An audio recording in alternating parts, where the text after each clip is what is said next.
وعباد الرحمن الذين يمشون على الأرض هونا وإذا خاطبهم الجاهلون قالوا سلاما والذين يبيتون لربهم سجدا وقياما والذين يقولون ربنا اصرف عنا عذاب جهنم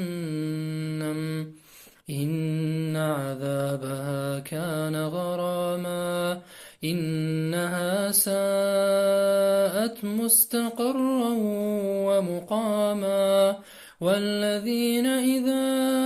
أنفقوا لم يسرفوا ولم يقتروا وكان بين ذلك قواما.